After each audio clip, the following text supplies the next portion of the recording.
So hello guys, आप सभी का स्वागत है मेरे पहले फर्स्ट ब्लॉग में। फर्स्ट ब्लॉग में पहली बात तो मुझे समझ ही नहीं आ रहा कि मैं क्या बात करूं क्या नहीं, क्योंकि मैंने कभी ब्लॉगिंग की भी नहीं है तो इसलिए मुझे पता भी नहीं है।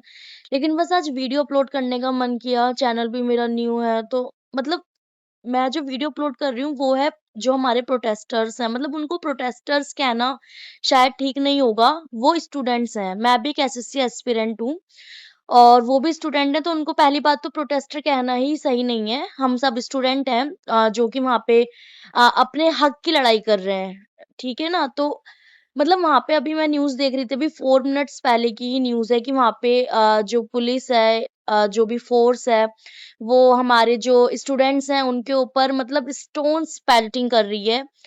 मतलब क्या ही कह सकते हैं, मतलब पत्थर फेंक रहे हो आप। पीसफुल प्रोटेस्ट हो रहा है जहाँ, मतलब मैं गई तो नहीं हूँ वहां पे। मैंने जितना भी देखा है वो इंस्टा पे ही देखा है और इस पे मतलब वाईटी पे ही देखा है। तो मतलब सब यही बोल रहे हैं कि हाँ पीसफुल प्रोटेस्ट हो रहा है, वो ऐसा कुछ भी नहीं कर रहे। तो वो लाठी चार्ज कर रहे हैं, टीयर गैस के गोले छोड़ रहे हैं या फिर स्टोन्स पेल्टिंग कर रहे हैं।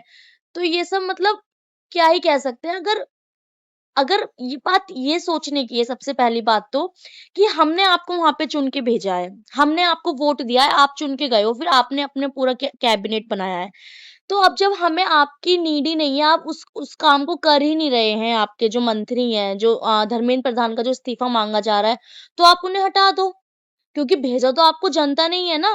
अगर आप जनता की सुनोगे तभी तो हम आगे आपको चुनेंगे।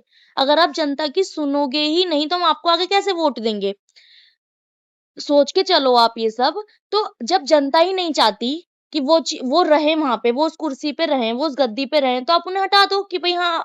और उनके केसेस भी इतने सारे हैं, इतने सारे पेपर लीक हो रहे हैं, पेपर में लेट इतने सारे मतलब देरी हो रही है पेपर को करवाने में। एसएससी का भी कुछ नहीं आता पता, फेस 14 के एग्जाम का ही कुछ नहीं पता, ना स्टेनोग्राफर का कुछ पता, ना सीजीएल का कुछ पता। यूपी में अभी जो लेखपाल का जो पेपर हुआ था वो भी लीक हो गया। मतलब पूरी अच्छी तरीके से धांधलेबाजी चल रही है और सरकार को दिख भी रहा है। उसके बाद भी सरकार क्या कर रही है, आंखें बंद करके बैठी हुई है। अरे हम उन्हें नहीं चाहते तो आप उन्हें हटा दो, दूसरा वुमन एजुकेशन मिनिस्टर बना दो। आपको क्या प्रॉब्लम आ रही है, आपको क्या लालच है। और जो प्रोटेस्ट कर रहे हैं जो स्टूडेंट्स हैं, आप उन्हीं पे ही पत्थर फिकवा रहे हो, उन्हीं पे ही आप लाठीचार्ज करवा रहे हो। अरे उनकी सुनो तो। किस किस मुंह से मांगोगे वोट, आने जब इलेक्शन होंगे तो किस मुंह से आप वोट मांगोगे, जब आप उनकी सुन ही नहीं रहे हो तो। और वैसे आप कहते हो कि हमें सब वोट देते हैं, इतनी सारी जनता तो जंतर मंतर पे, फिर आपको कौन वोट दे रहा है। बताइए मुझे, आपको कौन वोट दे रहा है। सारे तो परेशान है आपसे, सारे युवा। हम ही तो देश का भविष्य है, हम ही आपको वोट देंगे।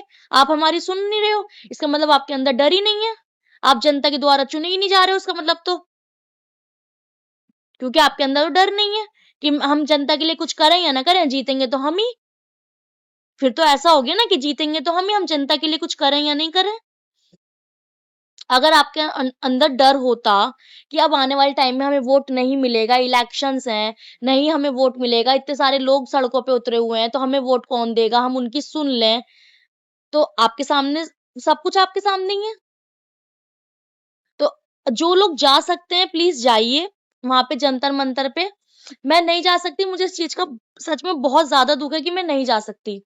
क्योंकि मैं एक मतलब अभी मेरी शादी हुई है तो आप सोच ही सकते हैं कंडीशन, मतलब मैं नहीं जा सकती वहां पे।